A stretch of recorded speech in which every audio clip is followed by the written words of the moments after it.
This week we did a big band project with the Metropole Academy, and it was a great opportunity for students from the Netherlands to join and to work and to see how a professional big band rehearses and how the process of rehearsing works in a professional environment.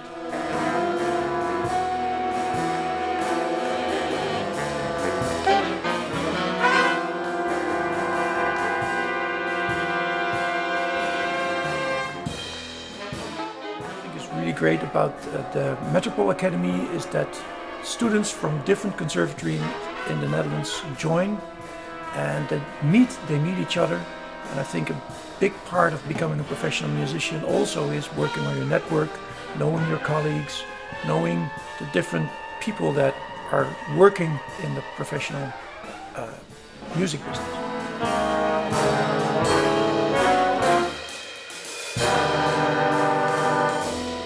We need way more energy in this piece. You know, I showed you the picture, you know, but it's you know, you heard the recording, it should be like really like a big, you know, it should sound really threatening. Of course, you know, it is important that we stay relaxed, right? It's not supposed to be start to play like this, because if we do like this, you know, it gets out of tune.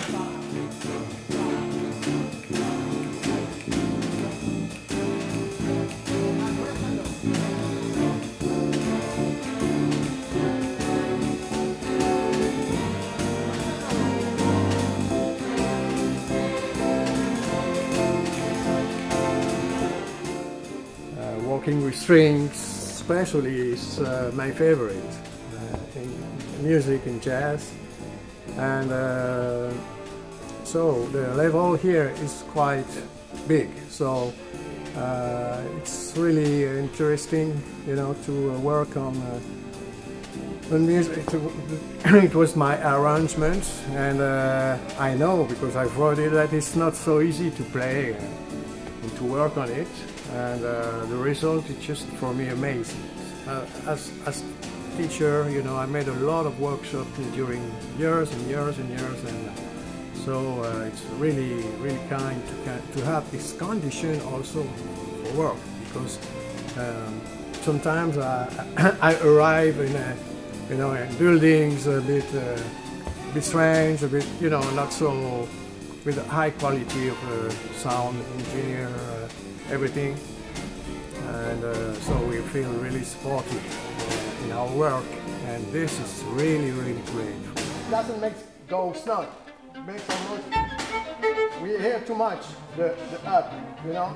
Here, to not hear the up, we must be in the middle of the. Let's do it together. 1, 2, 3, 4.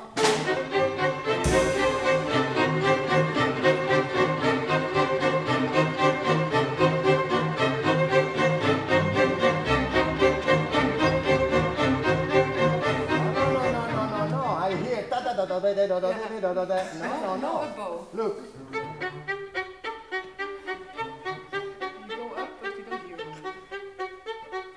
1, 2, 3, 4. I really enjoyed this academy, especially because in jazz sometimes it's easy to forget about the strings, especially the technique, the feel of swing.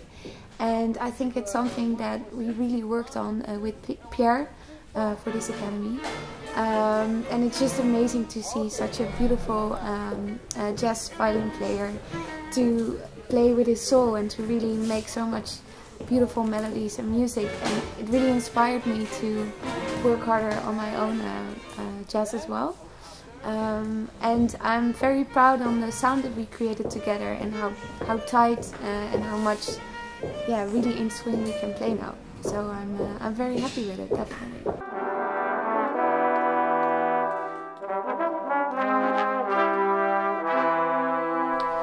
This yearly Metropole Academy is truly unique, because it doesn't happen often that students, my students, or the new generation of jazz players get an opportunity to work for a whole week with people who are really experienced and seasoned. And this orchestra has got a great tradition. They've played with everyone. They can play every genre that's related to jazz, whether it's pop or Brazilian or Cuban or jazz or whatever. And these youngsters can spend a whole week here learning from the players of the Metropole Orchestra, and they get to hear things that, again, different things than what they hear in school, in the conservatories, which is beautiful. But sometimes you just need to sit there with a bunch of people and play the whole week. Play the whole week, give each other feedback. So the Metropole Orkestra is, well, as we all know, in the world, a unique thing which should always keep existing. And the Academy is equally unique. So it needs to be there forever. So this is really nice for me. Really learning with. I mean, I can learn so much just in one bar in this project. And what I also see is that the level here is really high, especially in the trumpets. I just get blown away literally, which I like, because this challenges me to get everything out of my instrument, and I can feel development during these days, and that's really nice. So until now, this project has been fantastic, and I'd really like to come back again, and I would recommend this to every musician who would like to really challenge himself. So to every musician, I would say apply for this project because it's awesome.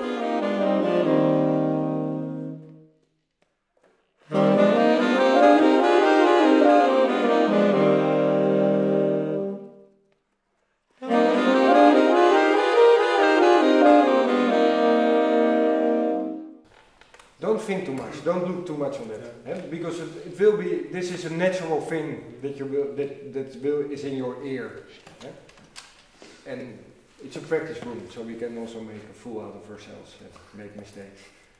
Again, 1, 2, 1, 2.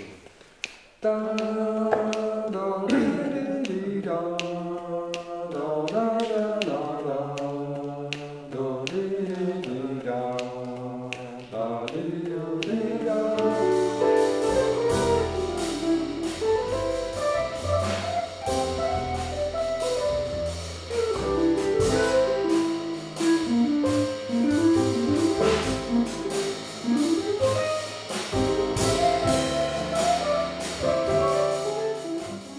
Yeah, it was very nice to work today with the students from the rhythm section in the Metropole Academy. I'm really happy Metropole Orkest organizes this event, and I think it's really important for them to get the experience also in this kind of settings.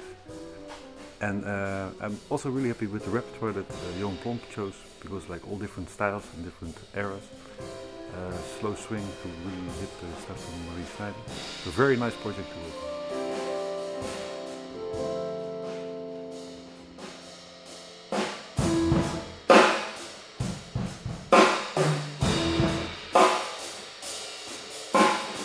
As I said, there are so many different ways of conducting the classical orchestra, or like the Metropole Orchestra, or a big band, or these kind of things.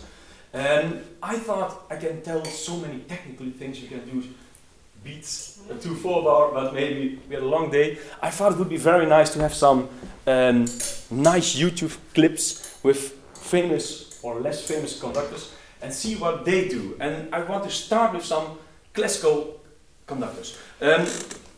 One of the biggest differences is with classical conductors, more and more they were showing kind of the music and the orchestra responding. And as you know, in Metropole Orchestra, of course, we got always this wonderful band, the drummers, and they are conducting, they are the real conductors. But the other part of arranging is generating material that's related to the tune that you're working with. And that part of arranging, I think, is very useful to think about and to talk about also with non-arrangers, because that way of thinking, those techniques that I use to do that, you can also use that when you play with a smaller group, when you're, not even composing, but when you're with a small band and you want to create an intro, or you want to create an interlude, or you want to create an outro, or you just want to generate something to connect two different pieces or something like that. So you don't even have to be a composer or a band leader to use those ideas and those skills.